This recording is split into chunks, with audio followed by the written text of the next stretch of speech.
ओम नारायण नमस्कृत्य नरं चैव नरोत्तमं देवीं सरस्वतीं व्यासं ततो जयमुदीरयतं कविकोटिवाक्कालं प्रबुद्धं वेदैर् यत्कृपात्मकं वन्दे परमानन्दमाधवं निगमकल्पतरोर्गलितं गणोत्सवं गानं तन्त्रं संस्कृतं पिबत भागवतं सर्वप्रमादयो गुरवर्धिकाः ओम व्यासं वसिष्ठनप्तारं सत्यपुत्रमकल्मषं पराधरात्मजं वन्दशिवतातं तपोनिधिं ओम व्यासाय विष्णुरूपाय व्यासरूपाय विष्णवे नमो वै ब्रह्मनिधये वासिष्ठाय नमो नमः ओम श्री परमात्मने नमः ओम नमो भगवते वासुदेवाय हरि ओम बताओ दशम स्कंध अध्याय 47 ଭିତରେ उद्धव आसଛନ୍ତି भगवान कृष्णଙ୍କର दूत हिसाब से गोपांगना मान आश्वासन देवा आसिक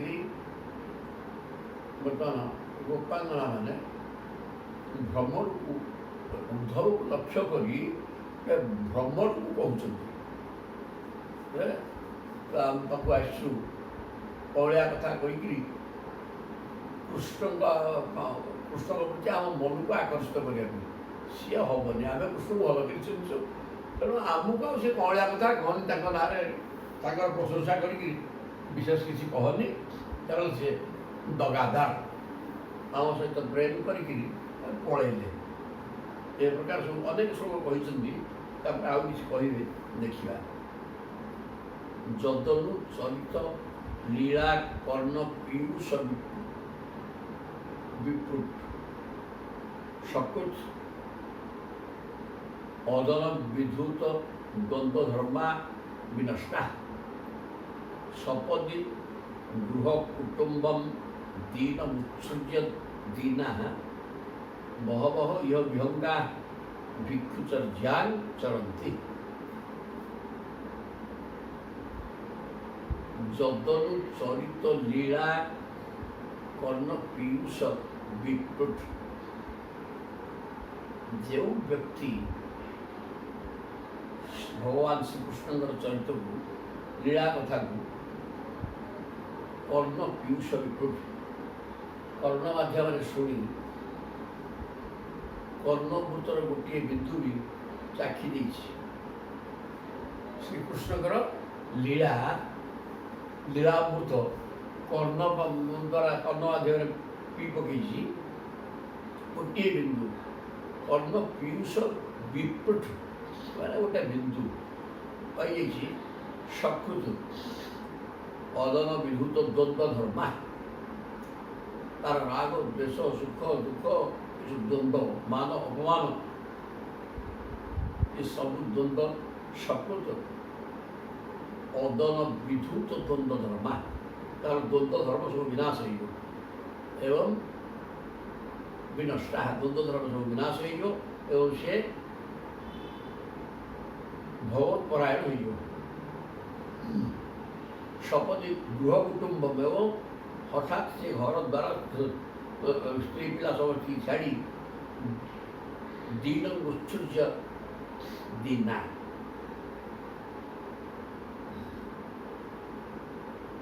अकिंचन हो जाते घर द्वारा सब छाड़ी दीन दीन उत्सृज्य दीना घर द्वारा स्त्री पिला सब छाड़ी से दीन मैंने दीनहीन भाया हो जाते किसी भी दरकार पड़े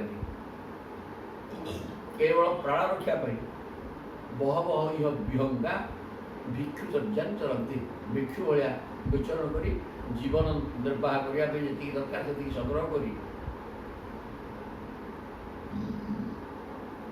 भगवत कीर्तन में लगी जाते गुण कीर्तन नाम कीर्तन के लीला कीर्तन में लगी जाती आम भी ठीक से कथा किए गोपांगना मैंने कहते जदनु चरित लीला कर्ण पीयूष विप्रुट जो भगवान कथाभूतर गोटाए बिंदु कर्ण माध्यम हृदय को स्पर्श कर सी हठात अदन विधुत ସେ ସାଙ୍ଗେ ସାଙ୍ଗେ ଦ୍ୱନ୍ଦାତୀତ ହୋଇଯିବ। ସୁଖ ଦୁଃଖ ମାନ ଅପମାନ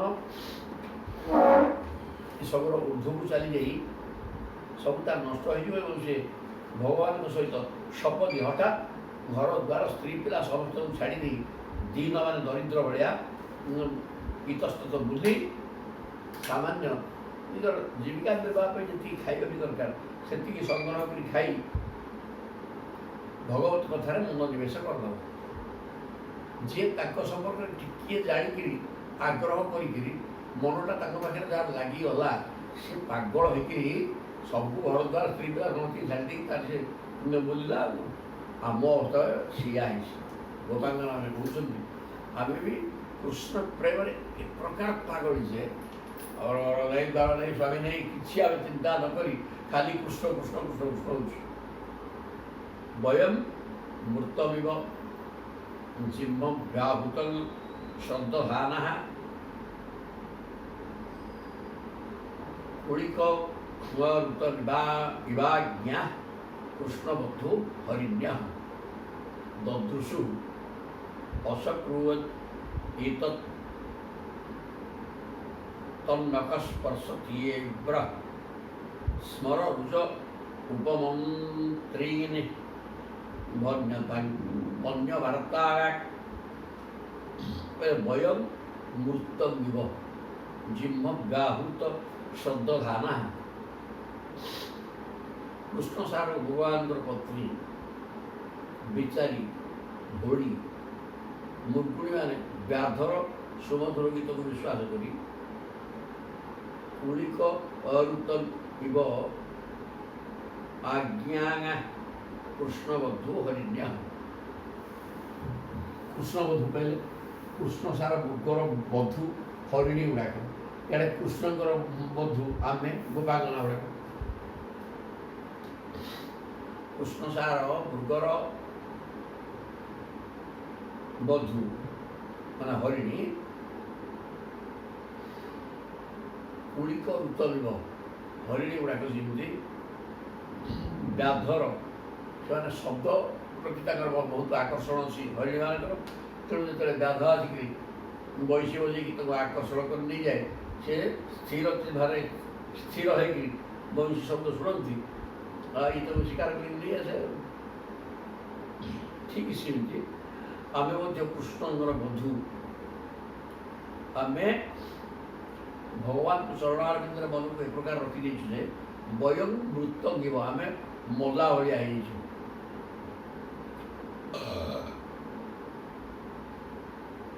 ଆମେ ସବୁ ସରଳା ଗୋପୀମାନେ ମଧ୍ୟ ସେଇ ଛଳନାଗର କୃଷ୍ଣଙ୍କ କପଟ ଭରା ମିଠା ମିଠା କଥାରେ ପଡ଼ି ତାକୁ ସତ ବୋଲି ଭାବି ଆଜି ତାଙ୍କ ନଖସ୍ପର୍ଶରୁ ଜାତ ହୋଇଥିବା କାମ ବ୍ୟାଧିକୁ ବାରମ୍ବାର ଅନୁଭବ କରୁଛୁ। ଦଦୃଶୁ ଅସକୃତି ଏତତ୍ ତନ୍ନଖସ୍ପର୍ଶ ତୀବ୍ର ସ୍ମରଜ। ଯେଉଁ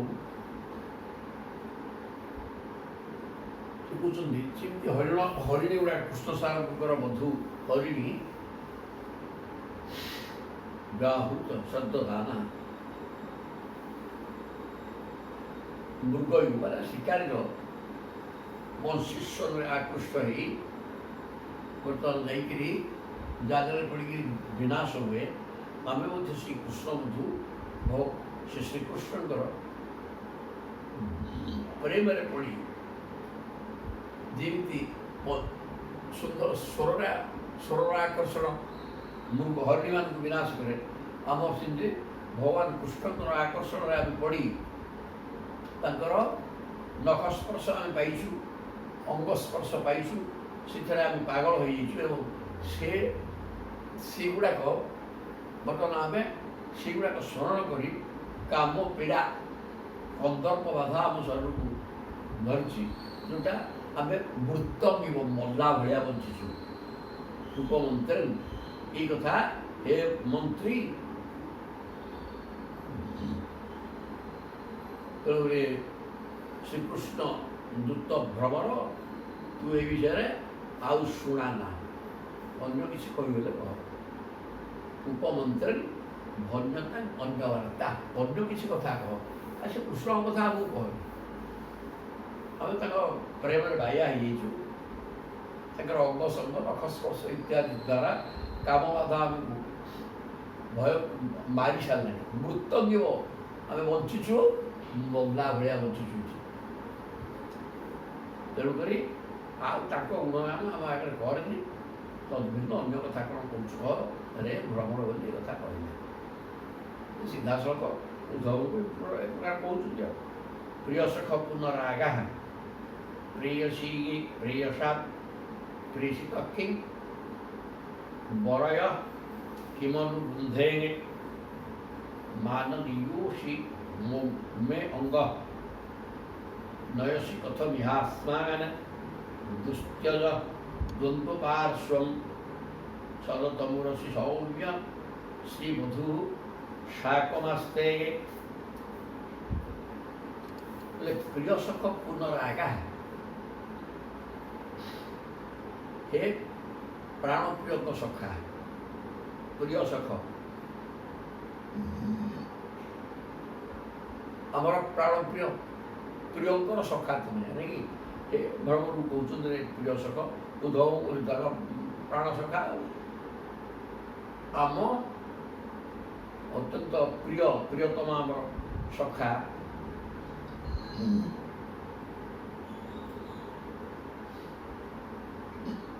ଆମର ପ୍ରାଣପ୍ରିୟ ଭଗବାନଙ୍କ ପ୍ରାଣପ୍ରିୟଙ୍କର ସଖା କିଏ ତୁମେ ଉଦ୍ଧବ ବା ଭ୍ରମର। ପୁନଃ ରାଗା ପ୍ରେୟସା ପ୍ରେଷିତ କିଂ, ଜଣାପଡ଼ୁଛି ତୁ ଥରେ ତାଙ୍କ ପାଖକୁ ଯାଇ ପୁଣି ଏଠାକୁ ଆସିଲୁ। ପୁନରାଗା ଆଉ ପୁନର୍ବାର ଆସିଲୁ। ଆମ କଥା କ'ଣ ବତେଇ ଦେଇକି ପୁଣି ଥରେ ଆମ ପାଖକୁ ଆସିଛୁ, ନାଇଁ କି?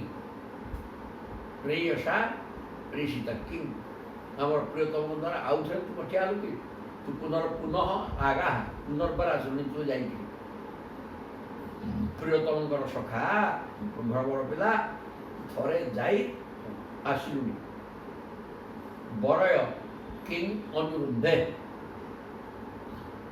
ଆମ ପ୍ରିୟତମ ନିଶ୍ଚୟ ଆମକୁ ମଙ୍ଗାଇବା ନିମନ୍ତେ ତୋତେ ଏଠାକୁ ପଠେଇଥିଲି।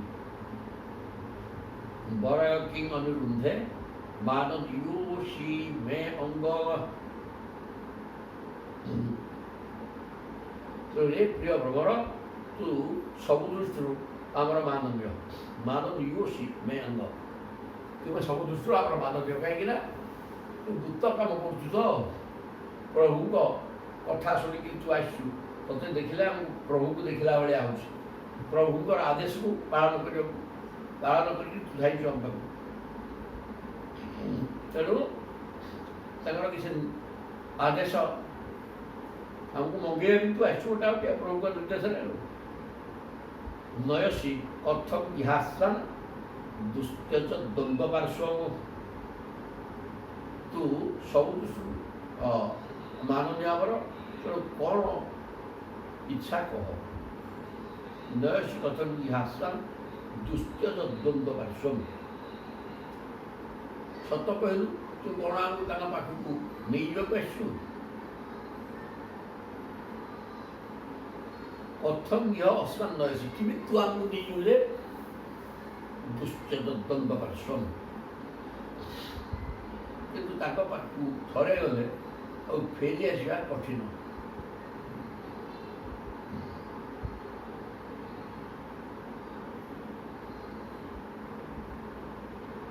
ଦୁଶ୍ଚଜ ଦ୍ୱନ୍ଦ୍ୱ ପାର୍ଶ୍ୱ, ତୁ କ'ଣ ତାଙ୍କ ପାଖକୁ ନେଇଯିବାକୁ ଆମକୁ ଆସିଛୁ?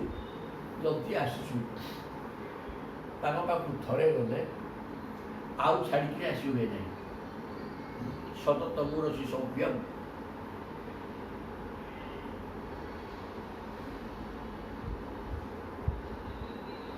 ତାଙ୍କ ପାଖରେ ତାଙ୍କ ବକ୍ଷସ୍ଥଳରେ ତ ସର୍ବଦା ତାଙ୍କର ପ୍ରିୟା ପତ୍ନୀ ଲକ୍ଷ୍ୟ ରହିଛନ୍ତି। ତେଣୁ ସେଠାରେ ଆମେ କ'ଣ କରିବୁ? ଶତତମୁରସି ସୌମ୍ୟଂ, ସଦା ସର୍ବଦା ତାଙ୍କର ବକ୍ଷସ୍ଥଳକୁ ଆଶ୍ରୟ କରି ସୌମ୍ୟ ଶ୍ରୀ ବଧୂ ଶାକମାସ୍ତେ ଶ୍ରୀମାନ ଲକ୍ଷ୍ମୀ ଲକ୍ଷ୍ମୀ ତାଙ୍କ ବକ୍ଷସ୍ଥଳକୁ ଆଶ୍ରୟ କରିକି ସଦାସର୍ବଦା ରହିଛନ୍ତି। ତେଣୁ ଆମେ ଲକ୍ଷ୍ମୀଙ୍କ ସୌତୁଳି ଆମେ ସେଠିକି ଯିବୁ। ଆମର ସ୍ଥାନ କୋଉଠି ଆଉ ଅଛି ଯେ ଆମେ ଯିବୁ? ବକ୍ଷସ୍ଥଳକୁ ଆମେ ଆଲିଙ୍ଗନ କରିଥାନ୍ତୁ। ଆସି ତ ଆଲିଙ୍ଗିତ ହେଇକିରି ଲକ୍ଷ୍ମୀଙ୍କ ଦ୍ୱାରା ରହିଛନ୍ତି। ତେଣୁ ତୁ ଆମକୁ ନେବା ବି ଯଦି ବି ଆସିଛୁ, ଆମେ ତାଙ୍କ ପାଖକୁ ଯାଇଛୁ, କିଛି ଅସୁବିଧା ନାହିଁ। କିନ୍ତୁ ସେ ଥରେ ଗଲେ ଆଉ ଫେରିବା ସହଜ ନୁହଁ। ହେଲେ ତାଙ୍କ ପାଖରେ ଆଉ ତୁ ନେବୁ ଆମକୁ କ'ଣ? ଆଉ ସେ ନେବା ଅବସ୍ଥାରେ କିଛି ନାହିଁ। ଗଲେ ସେ ତ ଲକ୍ଷ୍ମୀ ପ୍ରଭୁକୁ ବକ୍ଷସ୍ଥଳରେ ପ୍ରଭୁଙ୍କର ଲକ୍ଷ୍ମୀ ସଦାସର୍ବଦା ତାଙ୍କର ବକ୍ଷସ୍ଥଳରେ ବିରାଜମାନ କରିଛନ୍ତି। ଆମେ ଗଲେ ସେଠି କ'ଣ ହେବ? ଆମେ ହତାଦୃତ ହେବୁ। ଆମେ ଆଉ ଆଦର ସତ୍କାର ପାଇପାରିବୁ। ତେଣୁ କହିଲେ ହେ ପ୍ରିୟତମଙ୍କର ସଖା ଭ୍ରମର ତୁ ପୁନର୍ବାର ଯାଇକି ସେଠୁ ଆସିବୁନି। ପ୍ରିୟସା ପ୍ରେଷିତ ଆମର ପ୍ରିୟତମ ତୋତେ ପୁଣି ପଠେଇଛନ୍ତି ଆମ ପାଖକୁ, ଆମକୁ ମଙ୍ଗେଇକି ତାଙ୍କ ପାଖକୁ ନେବା ପାଇଁ। ବରୟ କିଙ୍ଗ ନିରୁମ୍ଭେ ମାନ ଦିଓସ ତୁମେ ହଉ ତୋର କ'ଣ ଇଚ୍ଛା ପ୍ରକାଶ କର ଆମ ଆଗରେ, କାରଣ ତୁମେ ହେଉଛ ଆମର ସମ୍ମାନନୀୟ। ଯେହେତୁ ଆମର ପ୍ରିୟତମଙ୍କର ଦୂତ ତାଙ୍କ ଦ୍ୱାରା ପ୍ରେରିତ ହେଇକି ଆସିଛ, ତେଣୁ ତୁମେ ଆମ ପାଇଁ ସମ୍ମାନାସ୍ପଦ ବ୍ୟକ୍ତି।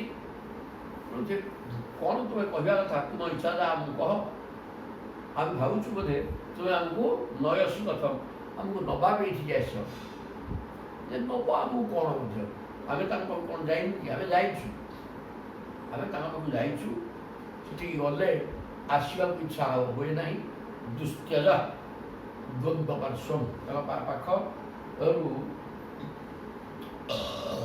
ଆସିବାର ଇଚ୍ଛା ନଷ୍ଟ ହୋଇଯାଏ, ଆଉ ଆସିବାକୁ ଇଚ୍ଛା ହେବ ନାହିଁ। ହେଲେ ଆମେ ସେଠିକି ଯିବୁ ବି କାହିଁକି? କାରଣ ତାଙ୍କର ବକ୍ଷର ଦେଶକୁ ଆଶ୍ରୟ କରି ଶ୍ରୀ ଲକ୍ଷ୍ମୀ ତାଙ୍କର ବଧୂ ମାନେ ପତ୍ନୀ ଲକ୍ଷ୍ମୀ ସଦାସର୍ବଦା ତାଙ୍କ ବକ୍ଷ ଦେଶକୁ ଆଶ୍ରୟ କରି ରହିଛନ୍ତି। ତେଣୁ ଆମେ ଗଲେ ଲକ୍ଷ୍ମୀଙ୍କ ଦ୍ୱାରା ତିରସ୍କୃତ ହେବୁ। କାରଣ ସିଏ ଦେଖିବା କ'ଣ ସୌତୁଣୀ ଭଳିଆ କ'ଣ ମୋ ପାଖରେ ଆସିକି ପାଇଲେ। ଆମେ ବି ସେ ବକ୍ଷସ୍ଥଳକୁ ଆଲିଙ୍ଗନ କରିବାକୁ ଚାହୁଁଛୁ। ଲକ୍ଷ୍ମୀ ଆଲିଙ୍ଗନ କରି ରହିଛନ୍ତି ନା, ତେଣୁ ଆମେ ଯାଇକରି ଆମ ସ୍ଥାନ ପାଇପାରିବୁ। ତେଣୁ ଆମେ ଯିବୁ କାହିଁକି? ଅପିବତ ମଧୁପୁର୍ଯ୍ୟାଂ ଆର୍ଯ୍ୟପୁତ୍ର ଅଧୁନା ଆସ୍ତେ ସ୍ମରତି ପିତୃଗେହାନ୍ ସୌମ୍ୟ ବନ୍ଧୁର ଗୋପାନ।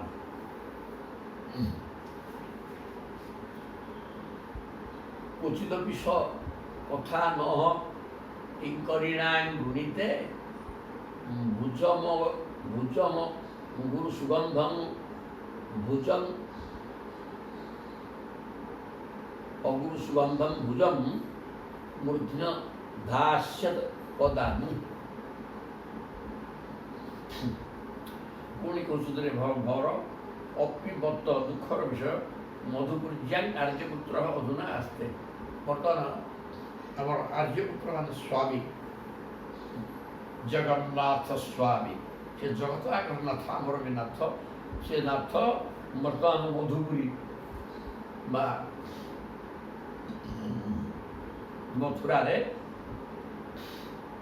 बर्तमान अच्छा स्मरती सह पितृगेहा सी कौन निजर पितांकर घर नंद दुर्गांकर घर कथा ଆଉ ଗୋପାଳ ବାଳକ ମାନଙ୍କ କଥା ବନ୍ଧୁ ତାଙ୍କର ବନ୍ଧୁବାନ୍ଧବ କଥା ଏ ସୌମ୍ୟ ସ୍ମରଣ କରୁଛନ୍ତି କି ଆମକୁ ସ୍ମରଣ କରୁଛନ୍ତି ବୋଲି କହିବେ ଦେଖିବା। ଏ ଗୋପାଳ ମାନଙ୍କ କଥା ଏବଂ ନିଜର ପିତାମାତାଙ୍କ କଥା ସ୍ମରଣ କରୁଛନ୍ତି ତ। କ୍ୱଚିତ ପିସ କଥା ନ କିଙ୍କରୀଣା ଗୃଣୀତେ। ଆଉ କେବେ କେବେ ଆମେ ତାଙ୍କର ଚାକରାଣୀ ନା ଆମ ଚାକରାଣୀ ଆମମାନଙ୍କ କଥା କେବେ କହୁଛନ୍ତି କି? ତାଙ୍କ ପିତାମାତା ଏବଂ ତାଙ୍କ ଘର କଥା କହୁଛନ୍ତି କି? ଆଉ ଗୋପାଳ ମାନଙ୍କ ସହିତ ତାଙ୍କର ଯେଉଁ ସମ୍ପର୍କ ସେ ବିଷୟରେ କିଛି କହୁଛନ୍ତି କି? ଏଇ କଥା ପ୍ରଶ୍ନ କରୁଛନ୍ତି, ଖାଲି ବାରମ୍ବାର ସବୁ ପ୍ରଶ୍ନ।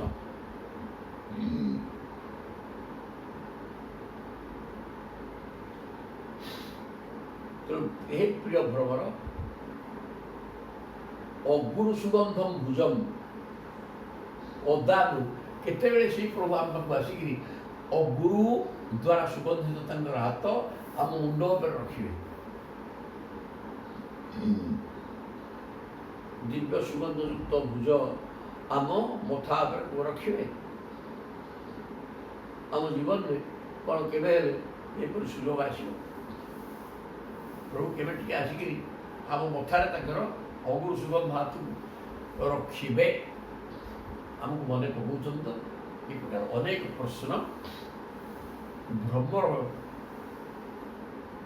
ଲକ୍ଷ୍ୟ କରି କଲେ, ଯେଉଁଟାକି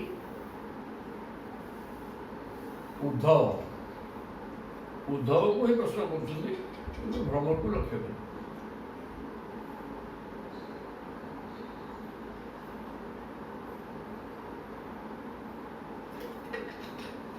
ତାପରେ ସେ ସୁଖବାସ ସୁଖଦେବ ପରିବିତ କହୁଛନ୍ତି, ଅଥ ଉଦ୍ଧବ ନିଶମ୍ୟ ଏବଂ କୃଷ୍ଣ ଦର୍ଶନ ଲାଳସା ସାନ୍ତ୍ୱୟନ ପ୍ରିୟ ସନ୍ଦେଶେ ଗୋପୀ ଇଦମ୍ ଅଭାସତ।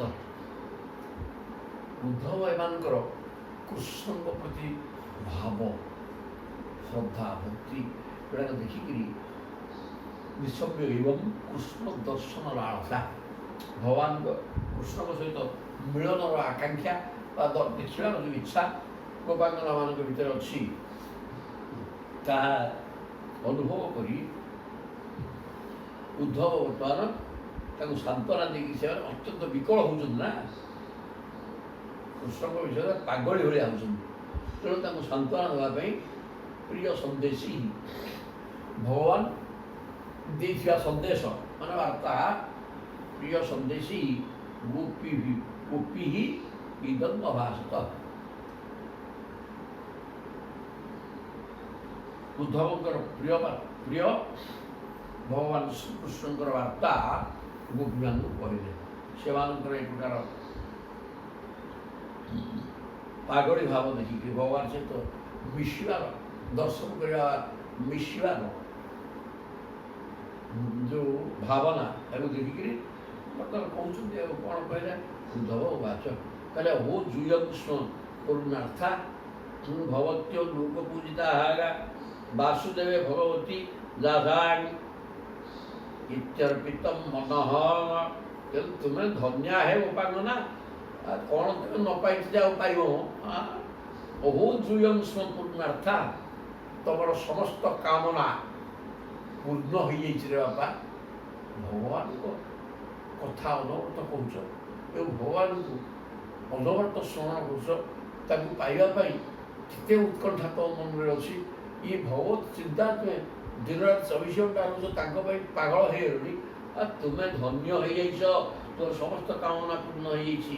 ଭଗତ୍ୟଃ ଲୋକ ପୂଜିତା, ଏଇ ଯେଉଁ ଲୋକରେ ତୁମେ ଅତ୍ୟନ୍ତ ପୂଜନୀୟା, କାହିଁକିନା ତୁମେ ଇହ ଲୋକରେ ସର୍ବଶ୍ରେଷ୍ଠ ସାଧିକା, ଯେଉଁମାନେ ଭଗବାନଙ୍କୁ ପାଇକି ଅଛ। ତୁମେ ଭଗବାନଙ୍କୁ ପାଇସାରିଛ, ତୁମ ସମସ୍ତ କାମନା ପୂର୍ଣ୍ଣ ହେଇଯାଇଛି। କାହିଁକିନା ତୁମେ ଏ ପ୍ରକାର ଯେଉଁ ଭାବନା କରୁଛ ପ୍ରଭୁଙ୍କୁ, ଇଏ ସହଜ କଥା ନୁହେଁ। ମନ ତ ପ୍ରଭୁମୟ ହେଇକି ଅଛି। ବାସୁଦେବ ଭଗବତୀ ଦାସାଣି ଇତ୍ୟର୍ପିତମ୍ ମନଃ, ଭଗବାନ ବାସୁଦେବଙ୍କ ଚରଣାରବିନ୍ଦରେ ତୁମର ମନ ଯେଉଁ ପ୍ରକାର ସମର୍ପିତ ହେଇକି ରହିଛି, ସେଥିପାଇଁ ତୁମେ ଧନ୍ୟା ଏ ଜଗତରେ। ଆଉ ତୁମକୁ ସମସ୍ତ କାମନା ପୂର୍ଣ୍ଣ ହେଇଯାଇଛି, ତୁମେ ସବୁ ପାଇଯାଇଛ। ଆଉ କ'ଣ ବ୍ୟସ୍ତ ହେଉଛ? ଦାନ ବ୍ରତ ତପୋ ହୋମ ଜପ ସ୍ୱାଧ୍ୟାୟ ସଂଯମୀ ଶ୍ରେୟୋଭି ବିବିଧି ସ୍ଥାନ୍ୟୈ କୃଷ୍ଣେ ଭକ୍ତି ସାଧ୍ୟତେ। ଏଠି ବ୍ୟକ୍ତି ବିଶେଷଙ୍କର ଏକମାତ୍ର କର୍ତ୍ତବ୍ୟ ହେଉଛି ଯେନ କେନ ପ୍ରକାରେଣ କୃଷ୍ଣେ ମନ ନିବେଶୟତି। ଯେମିତି ସେମିତି ପ୍ରଭୁଙ୍କ ଚରଣାରବିନ୍ଦରେ ମନ ରହୁ। କ'ଣ କ'ଣ କରିକିରି ନା ଦାନ ବ୍ରତ ତପସ୍ୟା ହୋମ ଜପ ସ୍ୱାଧ୍ୟାୟ ଏବଂ ସଂଯମ ଏଇସବୁ ଦ୍ୱାରା ଶ୍ରେୟୋଭି କିମ୍ବା ସବୁ ଶ୍ରେୟ ମାନେ ମଙ୍ଗଳମୟ କର୍ମ, ଏ କର୍ମ କରିକିରି ବିବିଧି ମଙ୍ଗଳୈ ଶ୍ରେୟୋଭି ଆଉ ଅନେକ କଥା ଅଛି ତା ଦେହରେ, ବହୁତ କଥା କହିଲେ। ଦାନ, ବର୍ତ୍ତମାନେ ଉପାସନା କରିବା, ଉପବାସ ଇତ୍ୟାଦି କରିକି ତପସ୍ୟା, ହୋମ, ଜପ, ସ୍ୱାଧ୍ୟାୟ, ସଂଯମ, ଏଇସବୁ ଦ୍ୱାରା ବା ଆଉ ଯାହା ଅନେକ କଥା ରହିଲା, ଏଇସବୁ ମାଧ୍ୟମରେ କୃଷ୍ଣେ ଭକ୍ତି ହିଁ ସାଧ୍ୟତେ। ଭଗବାନ କୃଷ୍ଣଙ୍କର ଚରଣାରବିନ୍ଦରେ ଭକ୍ତି ସାଧନା, ଯେଉଁଟା ସବୁ ସାଧନା, এটা କାହିଁକି ନା ଭଗବାନ କୃଷ୍ଣଙ୍କୁ ଭକ୍ତି ଦ୍ୱାରା କେମିତି ପାଇବା, ଏତିକି ହେଲା ପ୍ରତ୍ୟେକ ବ୍ୟକ୍ତିର କର୍ତ୍ତବ୍ୟ। ତୁମେ ତ ସେଟା ପାଇସାରିଛ, ତୁମ ସମସ୍ତ କାମନା ପୂର୍ଣ୍ଣ ହୋଇଯାଇଛି, କୃଷ୍ଣଙ୍କ ପାଇଁ ପାଗଳି, ଆଉ ତୁମର କ'ଣ? ଯିଏ ତ ଭଗବାନ ପାଇକିରି ବା ପାଇବା ପାଇଁ ପାଇଛ, ତୁମେ ତାଙ୍କ ଅଙ୍ଗସୁଗ କରିଛ, ସବୁ ହେଇଛି, ପୁଣି କୃଷ୍ଣମୟ ହେଇକି କୃଷ୍ଣ ତୁମକୁ ଛାଡ଼ିକି ତ ଯାଇନାହାନ୍ତି, ତୁମ ଭିତରେ ତ ଅଛନ୍ତି, ତୁମର ମନ ତ ସଦାସର୍ବଦା କୃଷ୍ଣମୟ ହେଇକି ରହୁଛି, ତୁମର ସମସ୍ତ କାମନା ପୂର୍ଣ୍ଣ ହେଇଯାଇଛି, ତୁମେ କାହିଁକି କାନ୍ଦୁଛ ବସିକି? ଯିଏ ଯାହା ସାଧନା କରୁଛି, ବ୍ରତ, ଦାନ, ତପସ୍ୟା, ଜପ, ହୋମ, ସଂଯମ, ପ୍ରାଣାୟାମ ଇତ୍ୟାଦି ଯାହା କଲା, ସବୁଟା କୃଷ୍ଣକୁ ପାଇବା ପାଇଁ କର। ଆଉ ତୁମେ ଶୁଣାକ ତମ ପାଖରେ ସବୁ ଅଛି, ସବୁ ପରିଚୟ ପାଇଛ। ଆଉ ଭଗବତୀ ଉତ୍ତମେ ଶ୍ଲୋକେ ଭବତା ବି ଅନୁତ୍ତମା, ଭବତୀ ବି ଅନୁତ୍ତମା ଭକ୍ତି ପ୍ରବର୍ତ୍ତିତା ଦିଏଷ୍ଟ୍ୟା ମୁନିନା କପିଦୁର୍ଲଭା। ପାଠ ଇଆଡ଼କୁ ଆସିଗଲା, ଜମାଣିଆ ପାଠ। କ'ଣ କହିଲେ? କହିଲେ ଭଗବତୀ ଉତ୍ତମ ଶ୍ଲୋକେ, ଉତ୍ତମ ଶ୍ଲୋକ ଭଗବାନଙ୍କର ଚରଣାରବିନ୍ଦରେ ଭବତୀ ବି ଅନୁତ୍ତମା ଭକ୍ତି, ତୁମମାନଙ୍କର ଉତ୍ତମା ଭକ୍ତି, ଭଗବତୀ ବି ଅନୁତ୍ତମା, ତୁମମାନଙ୍କର ଯେଉଁ ଅତି ଉତ୍କୃଷ୍ଟା ଭକ୍ତି ଅଛି, ଏ ଭକ୍ତି ଆଉ କୋଉଠି ମୁଁ ଦେଖିନି। ଆମେ ବି କୃଷ୍ଣ ଭକ୍ତରେ, କିନ୍ତୁ ଆମେ ତ ଏମିତି ବାୟା ହଉଛୁ, ଗାନ୍ଧୀ ଭବେ ନାକେ ଦମ ହଉଛ, ଭଗବାନଙ୍କୁ ନ ପାଇକି ଘର ସଂସାର ଥାଇକି କିଛି ନାହିଁ। ତ ଅନବରତ କୃଷ୍ଣ ଚିନ୍ତାରେ ରହିଛ, ହଁ, ଧନ୍ୟ ତୁମେ। ତେଣୁ ତୁମମାନଙ୍କର ଯେଉଁ ଅନୁତ୍ତମା ଭକ୍ତି, ଅତି ଉତ୍କୃଷ୍ଟା ଭକ୍ତି ତାଙ୍କ ଚରଣାରେ ପୂର୍ଣ୍ଣ ରହିଛି, ପ୍ରବର୍ତ୍ତିତା ଭକ୍ତି ଦିଷ୍ଟ୍ୟା, ଇଏ ବଡ଼ ସୌଭାଗ୍ୟର କଥା ବାପା, କମ୍ କଥା ନୁହଁ। ବହୁତ ଜନ୍ମାନ୍ତର ତପସ୍ୟାର ଫଳ ଇଏ।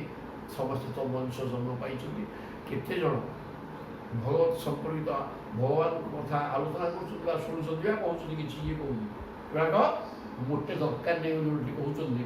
ତେବେ ତୁମେ ତ ପାଗଳ ହେଇକି ଅଛ ଭଗବତ ଭକ୍ତିରେ, ତେଣୁ ଇଏ ବଡ଼ ସୌଭାଗ୍ୟର ବିଷୟ। ଦିଷ୍ଟ୍ୟା ମୁନିନାଙ୍କ ବିଦୁର୍ଲଭା, ମୁନିମାନେ ମନନଶୀଳ ଘର ସଂସାର ଛାଡ଼ି ଜଙ୍ଗଲରେ ବସି ଅନବର୍ତ କୃଷ୍ଣ ଚିନ୍ତନ କରୁଥିବା ବ୍ୟକ୍ତିମାନେ ଯାହା ପାଉନାହାନ୍ତି, ତୁମେ ଗୃହସ୍ଥାଶ୍ରମରେ ରହି ପ୍ରଭୁଙ୍କ ପାଇଁ ଯେଉଁ ପାଗଳାମି ତୁମର ଅଛି, ଏଇ ପାଗଳାମିଟା ଘର ସଂସାର ଛାଡ଼ି ଜଙ୍ଗଲରେ ବସିକିରି ମନକୁ ଭଗବାନଙ୍କ ପାଖରେ ଲଗେଇ ଦେଇଥିବା ମୁନିମାନେ ମଧ୍ୟ ପାଇପାରୁନାହାନ୍ତି। କାହିଁକି କି କ'ଣ ପାଉଛନ୍ତି ସେ ଗାଇପାରୁନାହାନ୍ତି, ସେ ତ ମନ କୃଷ୍ଣଙ୍କ ପାଖରେ ଲଗେଇଛି। ଆରେ ମନ କୃଷ୍ଣଙ୍କ ପାଖରେ ଲଗେଇଥିଲେ ମଧ୍ୟ ସଂସାର ଚିନ୍ତା ବି ତାଙ୍କ ଭିତରେ ଅଛି, ଘର ଛାଡ଼ିକି ତ। ତେଣୁ କୃଷ୍ଣଙ୍କ ପାଖରେ ମନ ଥିଲେ ବି ସଂସାର ପାଖେ ମଧ୍ୟ ଅଛି। ତେଣୁକରି ମନ ଇଏ ମୁନିମାନେ ମନନ କରୁଥିଲେ ମଧ୍ୟ ତାଙ୍କ ମନଟା ଠିକ୍ ଭାବରେ ହେଉନି। କିନ୍ତୁ ତୁମେ ଗୃହସ୍ଥାଶ୍ରମ ଭିତରେ ଥାଇକିରି ଘରକୁ ସମ୍ପୂର୍ଣ୍ଣ ପରିତ୍ୟାଗ କରିଦେଇକି ଖାଲି କୃଷ୍ଣ କୃଷ୍ଣ ହେଉଛ ବାଇଆଡ଼ି ଭଳିଆ, ଆଉ କ'ଣଟା ହନ୍ତାଉ ଏଡ଼ା ଜଙ୍ଗଲରେ ଘର ଛାଡ଼ିକି ବସିଥିବା ମୁନିମାନଙ୍କ ପାଖରେ ଏଗୁଡ଼ା ଦୁର୍ଲଭ। ଆଉ ତୁମେ ବଡ଼ ସୌଭାଗ୍ୟର କଥା, ତୁମେ ଠିକ୍ ଅଛ। ଜୟ ପ୍ରଭୁ। କିଏ? ଉଦ୍ଧବ ଗୋପାଙ୍ଗନମାନଙ୍କୁ କହୁଛନ୍ତି, ଦିଷ୍ଟ୍ୟା ପୁତ୍ରାନ୍ ପତିନ୍ ଦେହାନ୍ ଶୋଦନାନ୍ ଭବନାନ୍ च ହିତ୍ୱା ମୁଣିତ ଜୁୟଂ ଯତ୍ କୃଷ୍ଣାକ୍ଷମ ପୁରୁଷମ ପରଂ। ହରି ଚମତ୍କାର କ'ଣ କହିଦେଲେ, ବୋଲେ ବଡ଼ ସୌଭାଗ୍ୟର କଥା। ଇଏ ମୁଁ ସବୁ ଅନୁଭବ କରିସାରିଣି, ଆଉ ତମର କହିବା ବେଶୀ ଦରକାର ନାହିଁ। ତେଣୁ ଭ୍ରମଣକୁ ଦେଖିକି ଯେଉଁ କଥା ଗୁଡ଼ା କହିଲନି କି, ସବୁ ବୁଝିସାରିଣି। ତମ ମନର ଭାବନା କ'ଣ ତୁମେ ଚାହୁଁଛ, କେଉଁ ସ୍ଥିତିରେ ତୁମେ ଅଛ, ସବୁ ମୁଁ କ'ଣ ଜାଣିପାରୁନି, ସବୁ ଜାଣିସାରିଣି। ସୌଭାଗ୍ୟର ବିଷୟ ଯେ ତୁମେ ନିଜ ନିଜର ପୁତ୍ର ମାନଙ୍କୁ ଛାଡ଼ି ଦେଇଛ, ପତି ନିଜ ନିଜ ପତି ପୁତ୍ର ଦେହାନ ଶରୀର କ'ଣ ହେଉଛି ସେ ସ୍ଥିତି ଚିନ୍ତା କରିବାର ନାହିଁ ମଧ୍ୟ। ଈଶ୍ୱର ଚିନ୍ତନ ଅଛ ଦେହାନ ସୁଜନାନ ନିଜ ଲୋକ ଭାଇ ପିତା ମାତା ଭାଇ ବନ୍ଧୁ ସମସ୍ତଙ୍କୁ ଛାଡ଼ି ଦେଇ ଭବନା ନିଜ ଘର ଦ୍ୱାର ବି ତ ଘର ଚିନ୍ତା ନାହିଁ। ତ ଏଇଠି ଆସିକି ବସିଛ ଏଠି ମୋ ପାଖେ ଘର ଚିନ୍ତା ବି ତମର ନାହିଁ। ହିତ୍ୱା ସବୁ ଛାଡ଼ି ଦେଇ ଦ୍ୱୟମ୍ ଗୁଣିତ ଯତ୍ କୃଷ୍ଣାକ୍ଷମ ପୁରୁଷମ ପରମ କୃଷ୍ଣ ନାମଧେୟ ପରମ ପୁରୁଷଙ୍କୁ ତୁମେ ବରଣ କରିନେଇଛ ପତି ରୂପରେ ନିଜର ସ୍ୱାମୀ ଭାବରେ ଗ୍ରହଣ କରିଯାଇଛ। ଘର ଦ୍ୱାର ସ୍ୱାମୀ ବନ୍ଧୁବାନ୍ଧବ ସମସ୍ତଙ୍କୁ ଉପେକ୍ଷା କରି ପରିତ୍ୟାଗ କରିଦେଇକି ହିତ୍ୱା ତ୍ୟାଗ କରିଦେଇକି ସନ୍ନ୍ୟାସୀ ହେଇଯାଇଛ। ଗୃହସ୍ଥାଶ୍ରମରେ ଥାଇକି ମଧ୍ୟ ସମସ୍ତଙ୍କୁ ଛାଡ଼ି ଦେଇକି କେବଳ କୃଷ୍ଣାକ୍ଷମ ପୁରୁଷମ ପରମ କୃଷ୍ଣ ନାମଧେୟ ପରମ ପୁରୁଷ ପରମାତ୍ମାଙ୍କ ଚରଣ ଆର୍ଜୁନକୁ ଆଶ୍ରୟ କରିଯାଇଛ। ଏଇଟା ସହଜ କଥା ନୁହଁରେ। ଘର ଦ୍ୱାର ପିଲା ବନ୍ଧୁବାନ୍ଧବ ସବୁ ଛାଡ଼ି ଦେଇଛ ଆଉ କେଉଁଟା ହେଇଥାନ୍ତା। ଗୃହସ୍ଥାଶ୍ରମ ଭିତରେ ଅଛ ଥାଇକିରି ସମସ୍ତଙ୍କୁ ତ୍ୟାଗ କରି ଏକମାତ୍ର ଭଗବତ ଚିନ୍ତନରେ ତୁମେ ମଜି ଯାଇଛ। ଭଗବାନଙ୍କୁ ନ ପାଇକି ପାଗଳାମି କରୁଛ। ଭଗବାନଙ୍କୁ ପାଇକି ଅଛ। ତୁମ ମନ ତ କୃଷ୍ଣମୟ ହେଇକି ଅଛି ଆଉ ପାଇଲ କ'ଣ? ତୁମେ ଅନବରତ କୃଷ୍ଣଙ୍କର ସ୍ୱରୂପ ଚିନ୍ତନ କରୁଛ। ତାଙ୍କରି କଥା ତାଙ୍କରି ଆଚରଣ ଏମିତି ଏମିତି କରିଥିଲେ ସେମିତି କରିଥିଲେ ଏଇଭଳିଆ ଆଲୋଚନା କରୁଛ। ଆଉ କ'ଣ ହେଇଥାନ୍ତା ବାପା ପାଇକି ଅଛି। ତାପରେ କହୁଛନ୍ତି ସର୍ବାତ୍ମ ଭାବ ଅଧିକୃତ ଭବତି ନାଇଁ ଅଧୋକ୍ଷଜେ ବିରହେଣ ମହାଭାଗା ମହାନମେ ଅନୁଗ୍ରହ କୃତ ସର୍ବାତ୍ମ ଭାବ ଅଧିକୃତ। ତୁମେ ଏ ମହାଭାଗ୍ୟବତୀ ଗୋପାଙ୍ଗନା ମାନେ ଶ୍ରୀକୃଷ୍ଣଙ୍କ ବିଚ୍ଛେଦ ଫଳରେ ତୁମେମାନେ ସେହି ଇନ୍ଦ୍ରିୟାଦିତ ପରମାତ୍ମାଙ୍କ ପ୍ରତି ଏଭଳି ଭାବପ୍ରାପ୍ତ ହେଇଯାଇଛ। ସର୍ବାତ୍ମା ତୁମେ ସର୍ବାତ୍ମାରେ ସର୍ବାନ୍ତଃକରଣରେ ମନ ଭିତରେ କୌଣସି ଆବିଳତା ନାହିଁ, ଅନନ୍ୟ ଚିନ୍ତା କିଛି ଆଉ ଚିନ୍ତା ନାଇଁରେ ଏକମାତ୍ର କୃଷ୍ଣ ଚିନ୍ତନ କରିକି ତୁମେ ସମୟ କଟୁଛ। ସର୍ବାତ୍ମ ଭାବ ଅଧିକୃତ ତୁମେ ସର୍ବାତ୍ମା ନିଜର ସର୍ବାନ୍ତଃକରଣରେ ସର୍ବାତ୍ମା କହିଲେ ମଧ୍ୟ ସବୁ ଭିତରେ ଆତ୍ମସ୍ୱରୂପରେ ଥିବା ସେ ଭଗବାନଙ୍କୁ ଚିନ୍ତନ କରିବାରେ ତୁମେ ଲାଗିଛ।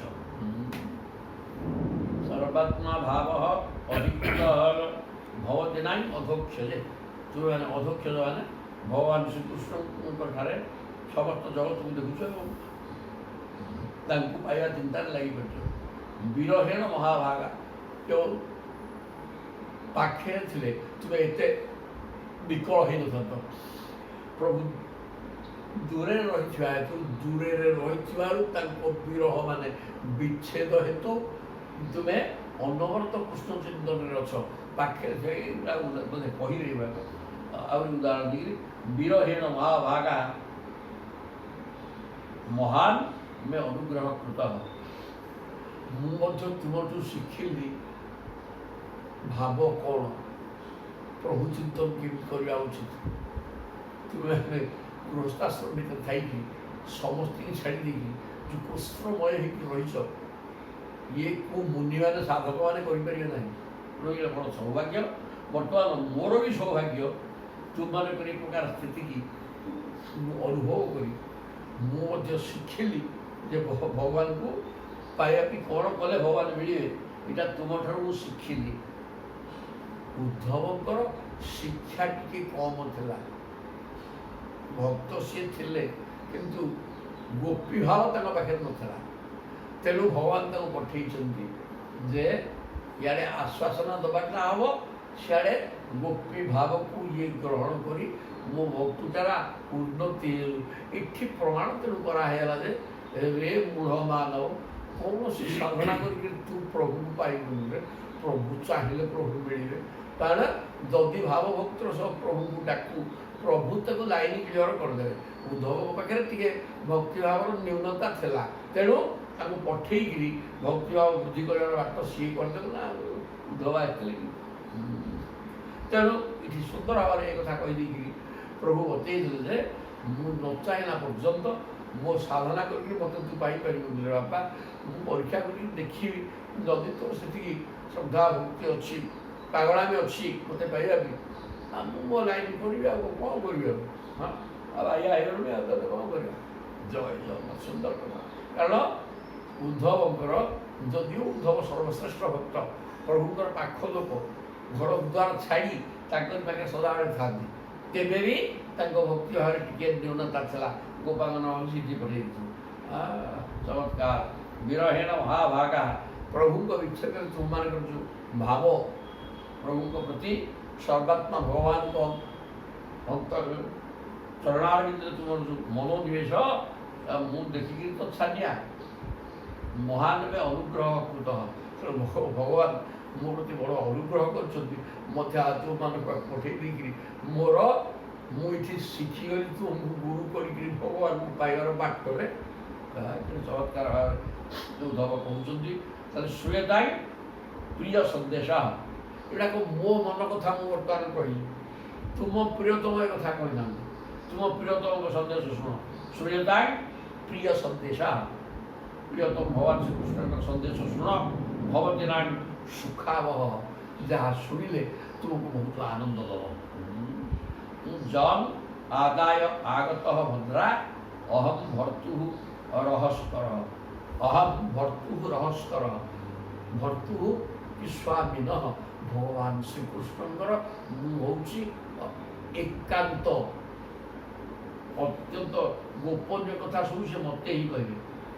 ରହସ୍କର ଗୁପ୍ତ ତଥ୍ୟ ଯାହା ସବୁ ମୋତେ ସିଏ କହନ୍ତି, ମୁଁ ତାଙ୍କର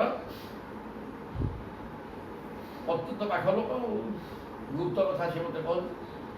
ତେଣୁ ଜଙ୍ଗ ଆଦାୟ ସେଇ ଭଗବାନଙ୍କର ଗୋପନୀୟ ତଥ୍ୟକୁ ସବୁ ଧରିକିରି ମୁଁ ଆସିଛି ତୁମ ପାଖକୁ।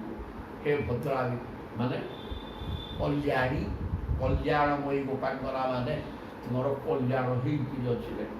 ଭଗବାନ ତୁମ ପାଖକୁ ବାର୍ତ୍ତା ପଠାଉଛନ୍ତି, ଆଉ କେତେବେଳେ ପଠାଉଛନ୍ତି ମ? ତେଣୁ ତୁମକୁ ସବୁ ମିଳିସାରିଛି, ମିଳିକିରି ଅଛି, ଅସୁବିଧା କିଛି ନାହିଁ। ମୁଁ ତା ଅନୁଭବ କରି ବର୍ତ୍ତମାନ ମୁଁ ତମଠୁ କିଛି ଶିଖିଲି। ତେଣୁ ଭଗବାନଙ୍କ ବାର୍ତ୍ତା କ'ଣ? ତୁମର ପ୍ରାଣ ପ୍ରିୟ ଭଗବାନଙ୍କ ବାର୍ତ୍ତା କ'ଣ? ତାକୁ ଶୁଣ। ଶ୍ରୀ ଭଗବାନଙ୍କୁ ଆସ। ଭଗବାନ କ'ଣ କହିଲେ ଶୁଣ ବୋଲି କହୁଛନ୍ତି। କ'ଣ କହୁଛନ୍ତି? ଭବତି ନାଇଁ ବିଯୋଗମେ ନହି ସର୍ବାତ୍ମନା କ୍ୱଚିତ୍ ଯଥା ଭୂତାନି ଭୂତେଷୁ ଖମ୍ ବାୟୁ ଅଗ୍ନି ଜଳ ମହି ତଥା ଅହଂସଂ ମନ ପ୍ରାଣ ଭୂତେନ୍ଦ୍ରିୟ ଗୁଣାଶ୍ରୟ।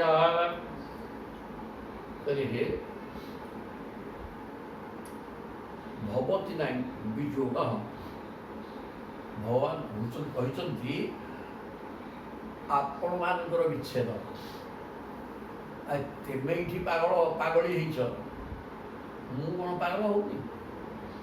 ତୁମର ବିଚ୍ଛେଦ, ତୁମଠାରୁ ଦୂରେଇକି ରହିଥିବା ହେତୁରୁ ମୋ ମନ ବି ସଦାସର୍ବଦା ଛଟପଟ ହେଉଛି ରେ ବାପା। ଏ କଥା ଭଗବାନ କହିଛନ୍ତି। ବିଯୋଗ ମେ ନହି ସର୍ବାତ୍ମନା କ୍ୱଚିତ୍। ସବୁ କିଛିର ଉପାଦାନ କାରଣ ହେଇଥିବା ହେତୁ ମୁଁ ହେଉଛି ସମସ୍ତଙ୍କର ଆତ୍ମା। ଉପାଦାନ କାରଣ। ଉପାଦାନ କାରଣ ବୋଲି କ'ଣ? ଯେଉଁ କାରଣ, ଯେଉଁ ଜିନିଷଟା କାର୍ଯ୍ୟରେ ଥାଏ। ସୃଷ୍ଟି କରୁଛନ୍ତି, ଗ୍ରୋ କରୁଛନ୍ତି। ଉତ୍ପାଦନ ଗ୍ରୋ କରିବା ଆଉ ମାନେ ଆମର ଘଡ଼ିଟେ ମାଟିରେ ତିଆରି ହେଉଛି, ତେଣୁ ମାଟିଟା ଘଡ଼ି ଦେହରେ ଅଛି। ଏଇଟା ହେଲା ଉପାଦାନ କାରଣ। ଯେଉଁଟା କାର୍ଯ୍ୟରେ ଥାଏ ସେଇଟା ଉପାଦାନ କାରଣ। ତେଣୁ ଏଇ ସଂସାରର ଉପାଦାନ କାରଣଟା ମୁଁ, ମାନେ ମୋ ଦ୍ୱାରା ସଂସାର ସୃଷ୍ଟି ହେଇଛି। ମୁଁ ହେଉଛି ସମସ୍ତଙ୍କର, କାହିଁକିନା ଆଉ ସବୁ ଭିତରେ ଆତ୍ମା ସ୍ୱରୂପରେ ମୁଁ ଅଛି। ତାପରେ ଏଇ ପାଞ୍ଚ ଭୂତରେ ତିନି ଗୁଣରେ ଯେଉଁ ଜିନିଷ ତିଆରି ସେଗୁଡ଼ା କ'ଣ ମୁଁ ନୁହେଁ କି? ମୋରି ଶକ୍ତି ସିଏ ମାୟା ସବୁ ତିଆରି କରୁଛି।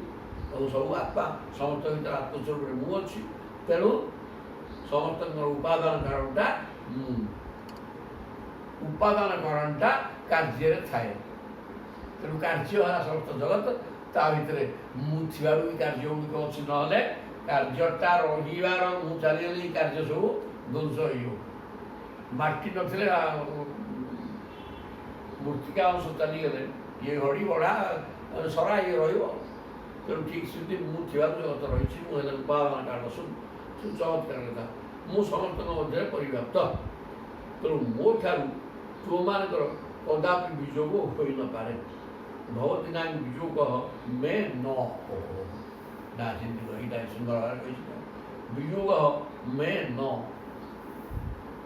ମୁଁ ପୁରା ସମସ୍ତଙ୍କର ଉପାଦାନ କାରଣ, ଜଗତ ଯାହା ଦୃଶ୍ୟମାନ ବସ୍ତୁ।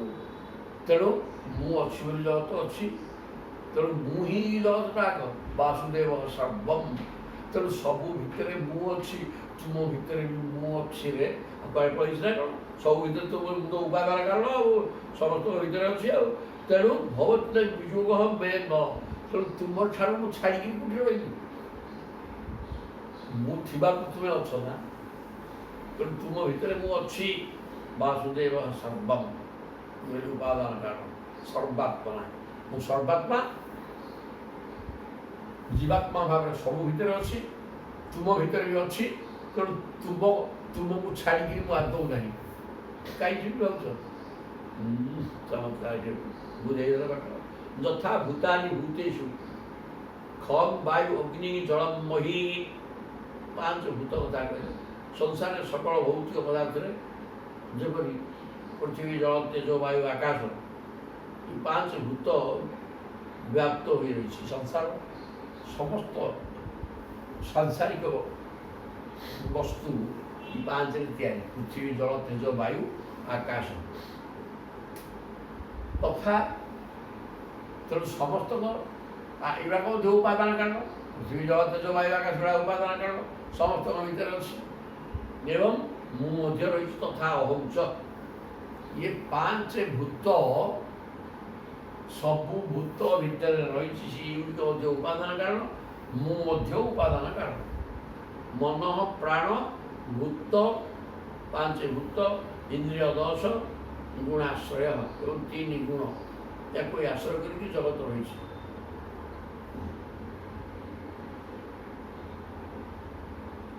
ସେ ସବୁ ମୋ ଭିତରେ ଅଛନ୍ତି ଏବଂ ମୁଁ ସେ ସବୁ ଭିତରେ ଅଛି। ତେଣୁ ଏ ସବୁ ଭିତରେ ସୁନ୍ଦର ଭାବରେ କଥା ପାଠ କହୁଛନ୍ତି। ଆରେ ମୋର 2ଟା ରୂପ, ଗୋଟେ ସୂକ୍ଷ୍ମ, ଗୋଟେ ସ୍ଥୂଳ। ସୂକ୍ଷ୍ମ ରୂପଟା ହେଲା ସତ୍ୟ, ଜ୍ଞାନ, ଆନନ୍ଦ ଏବଂ ଜ୍ୟୋତି ସ୍ୱରୂପ। ସ୍ଥୂଳ ରୂପଟା ଏ 5 ଭୌତିକ ପୃଥିବୀ, ଜଳ, ତେଜ, ବାୟୁ, ଆକାଶ ଏଥିରେ ବଢ଼ା ହେଇଥିବା ସମସ୍ତ ବିଶ୍ୱଟା ମଧ୍ୟ ମୋର ସ୍ଥୂଳ ରୂପ। ତେଣୁ ସୂକ୍ଷ୍ମ ରୂପରେ ମୁଁ ସର୍ବାତ୍ମା ହେଇକି ସମସ୍ତଙ୍କ ଭିତରେ ଅଛି। ତେଣୁ ତମ ଭିତରେ ମଧ୍ୟ ଅଛି। ତେଣୁ ତମଠାରୁ ମୁଁ ଅଲଗା ହେଲି କେମିତି? ମୁଁ ଯଦି ତମଠାରୁ ଅଲଗା ହେଇଥାନ୍ତି ତୁମେ ନଥାନ୍ତ। ତେଣୁ ତୁମ ଭିତରେ ମୁଁ ରହିଛି। ଭବତି ନା ବିଯୋଗ ମେ ନ। ସୂକ୍ଷ୍ମ ରୂପରେ ଦେଖିଲେ ମୁଁ ଜୀବାତ୍ମା ସ୍ୱରୂପରେ ତୁମରି ଭିତରେ ରହିଛି। ସ୍ଥୂଳ ରୂପରେ ଦେଖିଲେ ତ 5 ଭୌତିକ ଶରୀର ଗୁଡ଼ାକ ସବୁ ଉପାଦାନ କାରଣ। ପୃଥିବୀ, ଜଳ, ତେଜ, ବାୟୁ, ଆକାଶ, ତାପରେ ମନ, ପ୍ରାଣ ଆଉ ଇନ୍ଦ୍ରିୟ 10 ଇନ୍ଦ୍ରିୟ, 3 ଗୁଣ, ୟାକୁ ସବୁ ଏସବୁ ମୋ ଜିନିଷ। ମୋତେ ଆଶ୍ରୟ କରି ରହିଛି, ମୁଁ ତାଙ୍କୁ ଆଶ୍ରୟ, ମୋ ଆଶ୍ରୟରେ ଏମାନେ ଅଛନ୍ତି, ମୁଁ ବି ତାଙ୍କ ଭିତରେ ଅଛି। ତେଣୁ ଯଦି ମୋର ସ୍ଥୂଳ ରୂପ ଦେଖୁଛ, ତୁମ ଯେଉଁ ସ୍ଥୂଳ ରୂପ ତୁମର ଅଛି, ସେ ସ୍ଥୂଳ ରୂପଟା ବି ମୋରି, ସବୁ ମୋରି ଜିନିଷ। ସେଗୁଡ଼ା ସବୁ ମୋ ଠାରୁ ଯାଇଛି। ତେଣୁ ସେଟା ମୁଁ ଉପାଦାନ କାରଣ ଭାବରେ ତୁମର ସ୍ଥୂଳ ରୂପରେ ଅଛି ଏବଂ ସର୍ବାତ୍ମା ଭାବରେ ମୋର 2ଟା ରୂପ ତ, ସୂକ୍ଷ୍ମ ଏବଂ ସ୍ଥୂଳ। ସୂକ୍ଷ୍ମ ଭାବରେ ମୁଁ ତମ ଆତ୍ମା ଭାବରେ ରହିଛି, ସ୍ଥୂଳ ଭାବରେ ତମ ସ୍ଥୂଳ ଶରୀରରେ ମୁଁ ବି ଅଛି। ତେଣୁ ତୁମଠାରୁ ମୁଁ ଅଲଗା ଆଦୌ ନୁହେଁ। ମୁଁ ତମ ସହିତ ମିଶିକି ଅଛି। ମୁଁ ପଳେଇଲା ପରେ ତୁମେ ଆଦୌ ରହିବନି। ମୁଁ ନାହିଁ କି? ତେଣୁ ଭୁଲ ବୁଝୁଛ। ଆତ୍ମନିବାତ୍ମନାତ୍ମାନ ସୂର୍ଯ୍ୟ ହର୍ମିଙ୍ଗି ଅନୁପାଳୟେ आत्ममायानुभावेन भूतेन्द्रिय गुणात्मना कहते आत्मनि एव आत्मना आत्मान आत्मनि एव मु मोरी भितरे निजुको निजे सृष्टि करे मोरी भितरे निजुको निजे सृष्टि करे बोले मु एक अच्छी तो जो भविष्य मुझे चिंता कली जो मोरी भितरे मु अनेक हो मो भितरे मु अनेक हो अर्थात मु एक अच्छी परमात्मा एवं माया दुई कर माया जगत या ता भर मु पशिगली तेणुक मोरी भितर मु अनेक सृष्टि कली सृजे कि हन्वी सृष्टि करुच्ची विनाश भी करुच्ची पालन भी करुच्ची सृष्टि स्थिति लय सब मोरी भितर मु मते मोरी भितर मते मु सृष्टि करुच्ची पालन करुच्ची और संहार करुच्ची ये मो भिन्न ये जगत नहीं मोरी भितर ये जगत आक अच्छी तेणु शुणी पाठ कहला मोरी भितर मते मु सृष्टि करुच्ची मु एक अच्छी बेले बहुत हुई जोगमाया को बाहर कर गोटे अलग करदेली परमात्मा जोगमाया दुई सृष्टि है छड़ा मोरी भितर अच्छी मुही छुड़ा सब सुंदर भाव कहते तेणु आत्ममायानुभावेन मु मोर मायार प्रभाव भूत इंद्रिय गुणात्मना पांच भूत पांच तन्मात्र तीन गुण ये सब को नहीं समस्त जगत को मु ही सृष्टि करी मोरी भितर मत मु सृष्टि कर तेणु मो ठारू भिन्न पदार्थ ये संसार मोटे नहीं तेणु तुम्हें भी मु तुम भितर मु अच्छी तुम मोर दीटा रूप गोटे सूक्ष्म गोटे स्थूल सूक्ष्म आत्मा स्वरूप तुम भितर मु अच्छी एवं स्थूल स्वरूप तुम जोटा दुटा ही मु तो मु आ तुम सब मोरी भितर अच्छ मु भी तुम भितर सब अच्छी तेणु मु छाड़ी क्या गली तुम मो भितर अच्छ एवं तुम भितर मु अच्छी तुम विच्छेद है कि मो सहित सुंदर भाव कहले आत्मा ज्ञानमय शुद्ध व्यतिरिक्त अगुणान्वय सुषुप्ति स्वप्न जागृत भी माया वृत्ति भीयते आत्मा माया ठारू मायार कार्य ठारू पृथक आत्मा ज्ञानमय आत्माटा हला परमात्मा सूक्ष्म स्वरूप कौन कि सत्य ज्ञान एवं आनंद आनंद ब्रह्म अनुभवानंद स्वरूप तेणु ज्ञानमय आत्मा ज्ञानमय शुद्ध एवं व्यतिरिक्त अगुणान्वय विशुद्ध ज्ञान स्वरूप सर्वथा शुद्ध कौन गुण ताकू स्पर्श कर अगुणान्वय गुणर ऊर्ध्वे तीन गुणर ऊर्ध्वे ज्ञानमय और शुद्ध होते आत्मा तेणु सुषुप्ति स्वप्न जाग्रत तीन अवस्था मायार ये तीन अवस्था से वृत्तिमान द्वारा उक्त अखंड अनंत बोध स्वरूप आत्मा ही समय समय विश्व तैयस प्राज्ञ रूप में प्रकट होता है सुषुप्ति स्वप्न एवं जागृत भी माया वृत्ति भी ये मायार जो तीन वृत्ति अच्छी जागृत स्वप्न एवं सुषुप्ति ये जो अनंत अखंड ब्रह्म समय समय विश्व जागृत अवस्था विश्व है तैजस जो प्राज्ञ रूप सुसुप्ति प्राज्ञ ज्ञान स्वरूप आनंद स्वरूप प्रकट होती এই ମାୟାଟାର ତିନିଟା ଅବସ୍ଥା ଜାଗ୍ରତ ସ୍ୱପ୍ନ ଏବଂ ସୁଷୁପ୍ତି। ମାୟା ଜାଗ୍ରତ ହେଲେ ଜଗତ ବାହାରିଲା, ମାୟା ଯଦି ସ୍ୱପ୍ନ ଆକାରରେ ରହିଲା ତାହେଲେ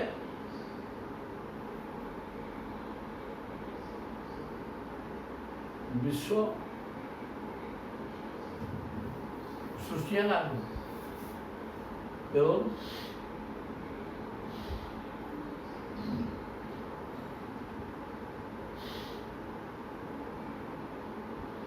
ଜାଗ୍ରତ ଅବସ୍ଥା ମାନେ ବିଶ୍ୱ ସୃଷ୍ଟି ହେଲା, ସ୍ୱପ୍ନ ମାନେ ବିଶ୍ୱର ସ୍ଥିତି, ବିଶ୍ୱ ରହିଲା ଏବଂ ସୁଷୁପ୍ତି ଅବସ୍ଥା ହେଲା ଆନନ୍ଦ ଅନୁଭବ ହେଲା ବା ପ୍ରଳୟ ହେଲା। ସୁଷୁପ୍ତି ଅବସ୍ଥାଟା ପ୍ରଳୟ। ଜାଗ୍ରତ ମାନେ ସୃଷ୍ଟି ହେବା, ସ୍ୱପ୍ନ ହେଲା ସୃଷ୍ଟି ପାଳନ କରିବା, ସୃଷ୍ଟି ରହିବା, ସୁଷୁପ୍ତି ହେଲା ପ୍ରଳୟ ହୋଇଯିବା। ଏ ସୃଷ୍ଟି ସ୍ଥିତି ବିନାଶ এই ପ୍ରକାର ହୁଏ। ମାୟାର ତିନିଟା ରୂପ ଅଛି, ସ୍ୱପ୍ନ, ଜାଗ୍ରତ, ସ୍ୱପ୍ନ ଏବଂ ସୁଷୁପ୍ତି। ଏ ତିନିକି ନେଇକରି ଜାଗ୍ରତ ଅବସ୍ଥାରେ ସୃଷ୍ଟି ହୁଏ। ତାପରେ ସ୍ୱପ୍ନ, ଜଗତର ଗୋଟେ ସ୍ୱପ୍ନ ତ ଆମେ ସବୁ ସ୍ୱପ୍ନ ଦେଖୁଛେ ନା, ତେଣୁ ସ୍ୱପ୍ନ ଆଉ ସୁଷୁପ୍ତି ମାନେ ବିନାଶ।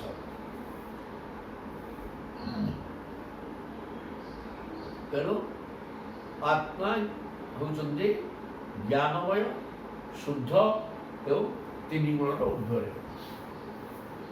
ଆଉ ମାୟା ତିନି ଅବସ୍ଥାରେ ରହେ, ସ୍ୱପ୍ନ, ଜାଗ୍ରତ, ସ୍ୱପ୍ନ ଏବଂ ସୁଷୁପ୍ତି। ଜାଗ୍ରତ ଅବସ୍ଥାରେ ଜଗତ ତିଆରି ହୋଇଥାଏ, ସ୍ୱପ୍ନ ଜଗତଟା ପାଳିତ ହୁଏ, ସୁଷୁପ୍ତି ଅବସ୍ଥା ମାନେ ମାୟା ଶୋଇପଡ଼ିଲା ଜଗତ ଗଲା ବିନାଶ। এই প্রকার অবস্থা শুরু হয়ে যেন জেনেন্দ্রিয়ার্থান ধ্যায়তে মূষা স্বপ্নবদুচ্ছিত নিরুধ্যাৎ ইন্দ্রিয়াণি বিনিদ্রহ প্রত্যপদ্যত বলে যেন ইন্দ্রিয়ার্থান ধ্যায়তে ମନୁଷ୍ୟ ବୁଝିବା ଆବଶ୍ୟକ ଯେ ସ୍ୱପ୍ନରେ ଦେଖାଯାଉଥିବା ପଦାର୍ଥ ଯେପରି ମିଥ୍ୟା, ଜାଗ୍ରତ ଅବସ୍ଥାରେ ଦେଖାଯାଉଥିବା ଇନ୍ଦ୍ରିୟମାନଙ୍କର ବିଷୟ ମଧ୍ୟ ସେହିପରି ମିଥ୍ୟା। ସେଇ ଯେନ ଇନ୍ଦ୍ରିୟାର୍ଥାନ୍ ଧ୍ୟାୟେତ ମୂଷା ସ୍ୱପ୍ନବଦୁଚ୍ଛିତ। ସ୍ୱପ୍ନବତ୍ ମିଥ୍ୟା। ଇନ୍ଦ୍ରିୟର ଯେଉଁ ବିଷୟ ଗୁଡ଼ାକ ଆମେ ଗ୍ରହଣ କରିନେଇ ସଂସାରରେ ବିଷୟ ଗୁଡ଼ାକ ବାହାରେ ଅଛି, ଇନ୍ଦ୍ରିୟ ଗୁଡ଼ାକ ବାହାରେ ବହିର୍ମୁଖୀ। ତେଣୁ ଇନ୍ଦ୍ରିୟମାନେ ଯେ ବିଷୟକୁ ଧରିକି ରହୁଛନ୍ତି, ଗ୍ରହଣ କରୁଛନ୍ତି, ଏଗୁଡ଼ାକ ସବୁ ସ୍ୱପ୍ନବତ ମିଥ୍ୟା। ସ୍ୱପ୍ନ ଆମେ ଦେଖୁଛେ ଯାହା ତାହା ମିଥ୍ୟା ଅଟେ। ଠିକ୍ ସେମିତି ଏ ଇନ୍ଦ୍ରିୟ ଗ୍ରାହ୍ୟ ବସ୍ତୁ ସଂସାରରେ ଦୃଶ୍ୟମାନ ସମସ୍ତ ବସ୍ତୁ ମଧ୍ୟ ମିଥ୍ୟାରେ ବାପା। ତେଣୁ ମିଛ ପଛରେ ନଥାଏ ମିଛ ପଛରେ ଲାଗିବ ତନ୍ନିରୁଦ୍ଧ୍ୟ ଇନ୍ଦ୍ରିୟମାନଙ୍କୁ ଅବରୋଧ କରିଦେ, ଇନ୍ଦ୍ରିୟମାନଙ୍କୁ ସଂଯତ କରିଦେ। ଇନ୍ଦ୍ରିୟ ଗୁଡ଼ାକ କେବଳ ସ୍ୱପ୍ନ ଦେଖୁଛନ୍ତି, ବିଷୟ ଦେଖୁଛନ୍ତି, ବିଷୟ ଗୁଡ଼ାକ ସ୍ୱପ୍ନ ଭଳିଆ ମିଥ୍ୟା। ତେଣୁ ବିନିଦ୍ରହ ପ୍ରତ୍ୟପର୍ଯ୍ୟତ। ଜଗତରେ ଜାଗ୍ରତ ଅବସ୍ଥାରେ ଦେଖୁଥିବା ବିଷୟକୁ ମଧ୍ୟ ସେହିପରି ମିଥ୍ୟା ମଣି ତ୍ୟାଗ କରିଦେବା ଉଚିତ। ସେହିପରି ତ୍ୟାଗ କଲେ ହିଁ ମୋର ସାକ୍ଷାତକାର ମିଳିଥାଏ। ଆମେ ଦେଖୁଥିବା ସ୍ୱପ୍ନ ନିଶ୍ଚିତ ଭାବରେ ମିଥ୍ୟା। ସ୍ୱପ୍ନ ଦେଖୁଥିଲା ତାହା ସତ୍ୟ ବୋଲି ପ୍ରତୀତ ହୁଏ, କିନ୍ତୁ ନିଦ୍ରା ତ୍ୟାଗ ହୋଇଗଲେ ସ୍ୱପ୍ନ ମିଥ୍ୟା ବୋଲି ପ୍ରମାଣ ହୋଇଯାଏ। ତେଣୁ ଏ ସମସ୍ତ ଜାଗତିକ ବସ୍ତୁ ଯାହା ପାଞ୍ଚ ଜ୍ଞାନେନ୍ଦ୍ରିୟ ଗ୍ରହଣ କରୁଛନ୍ତି, ଏଗୁଡ଼ାକ ସ୍ୱପ୍ନ ଭଳିଆ ମିଥ୍ୟାରେ ଏଗୁଡ଼ାକ ମୋଟେ ନାହିଁ। ତେଣୁ ଏଗୁଡ଼ାକ ଏଇଠି ଦେଖୁଛୁ ରେ ଇନ୍ଦ୍ରିୟମାନଙ୍କୁ ଅନ୍ତର୍ମୁଖୀ କରିଲେ ମୁଁ ତ ମିକ ଭିତରେ ଅଛି ବିନିଦ୍ରା। ତୁ ଟିକେ ନିଦ୍ରା ତ୍ୟାଗ କରିଦେଲେ, ନିଦ୍ରା ତ୍ୟାଗ କଲା ପରେ ଏ ସ୍ୱପ୍ନ ସବୁ ମିଥ୍ୟା ବୋଲି ଲାଗିବ। ତେଣୁ ତୁ ବି ଜାଗ୍ରତ ଅବସ୍ଥାରେ ଶୋଇଯାଇଛୁ। ତୋ ଜାଗ୍ରତ ଅବସ୍ଥା ହେଇଥିଲେ ମଧ୍ୟ ତୁ ସ୍ୱପ୍ନ ଜଗତ ଜିନିଷ ଗୁଡ଼ାକ ମିଥ୍ୟା ବୋଲି ବୁଝିପାରୁନୁ। ତେଣୁ ଏଗୁଡ଼ାକ ଜାଗ୍ରତ ଅବସ୍ଥାରେ ଏହା ସବୁ ମିଥ୍ୟା ବୋଲି ପ୍ରମାଣ ହେଇଗଲା ପରେ ତୋର ନିଦ ଭାଙ୍ଗିଯିବ ଏବଂ ତୁ ପ୍ରକୃତ ଈଶ୍ୱର ସତ୍ତାକୁ ଅନୁଭବ କରିପାରୁ। ନିଦରେ ଶୋଇଥିଲା ଏକ ଜାଗ୍ରତ ଥାଇକିରି ଯଦି ସଂସାର ସ୍ୱପ୍ନବତ ଏ ସଂସାରର ଜାଗତିକ ସମସ୍ତ ପଦାର୍ଥ ଏ ସ୍ୱପ୍ନ ଭଳିଆ ମିଥ୍ୟା ତାକୁ ତୁ ଜାଗ୍ରତ ଅବସ୍ଥାରେ ଦେଖୁଛୁ ନାହିଁ କି? କିନ୍ତୁ ସେ ଜାଗ୍ରତ ଅବସ୍ଥାରେ ତୋର ସେଟା ଜାଗ୍ରତ ଅବସ୍ଥା ନୁହଁ, ତୁ ଶୋଇ ଜାଗ୍ରତ ଅବସ୍ଥାରେ ଥିଲେ ବି ତୁ ଶୋଇଛୁ, ତେଣୁ ମିଥ୍ୟାକୁ ଦେଖୁଛୁ। ଠିକ୍ ହଉନି, ତେଣୁ ଜାଗ୍ରତ ହେଇଯିବୁ ମାନେ କିଛି ଜ୍ଞାନ ଧଇଲେ ଦେଇକିରି ଜାଗ୍ରତ ହବରେ। ଜାଗ୍ରତ ହବା ମାନେ କ'ଣ? ଆତ୍ମଜ୍ଞାନ ପାଇବା। ଆତ୍ମା କ'ଣ, ପରମାତ୍ମା କ'ଣ, ମୋର ଏଠି କର୍ତ୍ତବ୍ୟ କ'ଣ, ମୁଁ ବୋଇଲେ କିଏ ସେ ଇତ୍ୟାଦି ଜ୍ଞାନ ଗଲେ ହୋଇ ନିଦ ଭାଜିଯିବ ରେ ବାପା। ନିଦ ଭାଜିଗଲା ପରେ ତୁ କେବଳ ମୋତେ ଦେଖିବା ବାୟା ହଉ ଏ ସଂସାର ପଦାର୍ଥକୁ ଛାଡ଼ି ଦେଉଛୁ। ସ୍ୱପ୍ନ ଭଳିଆ ମିଥ୍ୟା ଛଡ଼ା ସ୍ୱପ୍ନ ଦେଖିବା ଯାହା, ଜାଗ୍ରତ ଅବସ୍ଥାରେ ସଂସାରକୁ ଦେଖିବା ତାହା। ଏ ସଂସାର ସବୁ ମିଛ ଜିନିଷ ଯେଉଁଗୁଡ଼ାକ, ତେଣୁ ଇନ୍ଦ୍ରିୟ କ୍ରିୟା ପଦାର୍ଥ ସବୁ ମିଥ୍ୟା ଅଟେ। ତେଣୁ ତାକୁ ମିଥ୍ୟା ବୋଲି ପରିତ୍ୟାଗ କଲା ପରେ ତା ନା ନିଦ୍ରା ତ୍ୟାଗ ହେବ। ନହେଲେ ତୁ ସବୁ ଚାହିଁଥିଲେ ମଧ୍ୟ ଶୋଇଛୁ। ଏ କଥା ଦେଲେ ପ୍ରଭୁ କହିକି ଆହୁରି କିଟିକିଟିଆ ଜ୍ଞାନ ଅଟଇକି ଗୀତ ଦନ୍ତ ସମାବ୍ରାୟ ଯୋଗ ସାଂଖ୍ୟମ ନିଶ୍ରାୟ ତ୍ୟାଗ ତପ ଦମ ସତ୍ୟମ ସମୁଦ୍ରାନ୍ତା ଇବା ପ୍ରଗାହ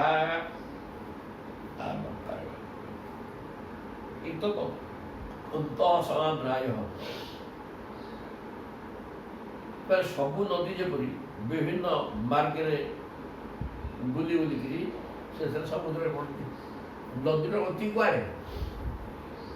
ବିଭିନ୍ନ ଆଡ଼େ ବୁଲି ବୁଲି ବୁଲି ବୁଲି ଶେଷକୁ ଗୋଟେ ବଡ଼ ନଦୀ ସହିତ ମିଶିବ, ଯାଇକି ସମୁଦ୍ରରେ ପଡ଼ିବ। ଆଉ ପାଣି ଗୁଡ଼ା କୁଆଡ଼େ ଯିବ? କୁଆଡ଼େ ଯୁଆଡ଼େ ଗଲେ ସମୁଦ୍ରକୁ ହିଁ ଯିବ। ଏ ତ ଦନ୍ତ ସମାବ୍ରାୟ ଯୋଗ ସାଂଖ୍ୟମ ନିଶ୍ରାୟ। ଠିକ୍ ସେମିତି ଯେମିତି ସମସ୍ତ ନଦୀର ଜଳ ବିଭିନ୍ନ ଆଡ଼େ ବୁଲି ବୁଲିକି ଶେଷରେ ସମୁଦ୍ରରେ ପଡ଼ନ୍ତି। ମନୁଷ୍ୟ ପୁରୁଷଙ୍କର ବେଦାଭ୍ୟାସ, ଯୋଗ ସାଧନା, ଆତ୍ମ ଅନାତ୍ମ ବିବେକ, ତ୍ୟାଗ, ତପସ୍ୟା, ଇନ୍ଦ୍ରିୟ ସଂଯମ, ସତ୍ୟ ଆଦି ସମସ୍ତ ସାଧନା ସେହିପରି କେବଳ ମୋତେ ପାଇବା ନିମନ୍ତେ ଅଭିପ୍ରେତ। ଏସବୁ ସାଧନା ଦ୍ୱାରା ସାଧକଙ୍କର ମନ ନିର୍ଗୁଣ ହୋଇ ମୋ ପାଖରେ ଲାଗିଯାଏ। ତ୍ୟାଗ ହେଲେ ଇତଦନ୍ତ ସମାମ୍ନାୟ। ଏ ଯେଉଁ ଜାଗ୍ରତ ଅବସ୍ଥାରେ ଆମେ ରହିକିରି ଜାଗତିକ ବସ୍ତୁକୁ, ଇନ୍ଦ୍ରିୟଗ୍ରାହ ବସ୍ତୁକୁ ଦେଖୁଛେ, ଏହା ସ୍ୱପ୍ନ ଭଳିଆ ମିଥ୍ୟା। ତେଣୁ ଏଗୁଡ଼ାକ ନ ଦେଖିବା ହିଁ ଉଚିତ। ଏଗୁଡ଼ାକ ଦେଖିଲେ ପାଗଳ ହବ। ତେଣୁ କହୁଛନ୍ତି ଏତ ତ ଅନ୍ତଃ ସମାମ୍ନାୟ। ୟାର କେମିତି ଅନ୍ତ ହବ ନା ବେଦାଭ୍ୟାସ ଦ୍ୱାରା ସମାମ୍ନାୟ। ଆମେ ବେଦ ଅଭ୍ୟାସ କରିବ, ଯୋଗ କରିବ, ସାଂଖ୍ୟ ଶାସ୍ତ୍ର ଅଧ୍ୟୟନ କରିବ। ଏଗୁଡ଼ାକ ସବୁ ମନୀଷିଣାଂ, ଯିଏ ମୁକ୍ତିକାମୀ ବ୍ୟକ୍ତି ଏସବୁ କର୍ମ କରିବ। ତ୍ୟାଗ, ତପସ୍ୟା, ଦମ ମାନେ ଇନ୍ଦ୍ରିୟ ଦମନ, ସତ୍ୟମ ସତ୍ୟ କହିବା, ସମୁଦ୍ରାନ୍ତା ଯିବା ପଗା, ଏଇସବୁ ସାଧନା କରିବା ଦ୍ୱାରା ମୋତେ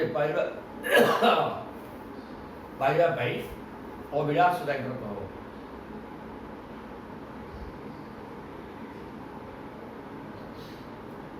ଏ ପ୍ରକାର ସାଧନା କରିଲେ କ'ଣ ହେବ ନା ମନ ଏକାଗ୍ରତାର ସହିତ ମୋ ପାଖରେ ଲାଗିବ ଏବଂ ମୋତେ ପାଇବାର ବାଟ ହେବ। ତା ନହେଲା ପର୍ଯ୍ୟନ୍ତ କିଛି ହେବ ନାହିଁ। ତୁ ବସିକିରି ଇନ୍ଦ୍ରିୟ କ୍ରିୟା ପଦାର୍ଥକୁ ଗ୍ରହଣ କରି ଭୋଗ କରିବାରେ ଲାଗିଥିବୁ, ସେଥିରେ କେବଳ ଦୁଃଖ ହିଁ ଦୁଃଖ। ତାକୁ ତ୍ୟାଗ କରିକିରି ଯଦି ବେଦ ଅଧ୍ୟୟନ, ଯୋଗ,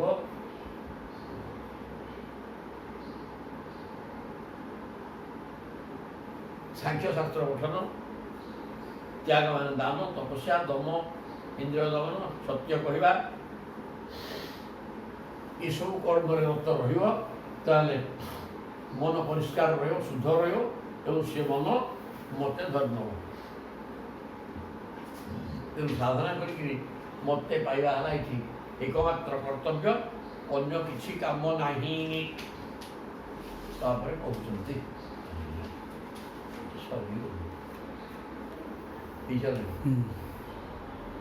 Exact.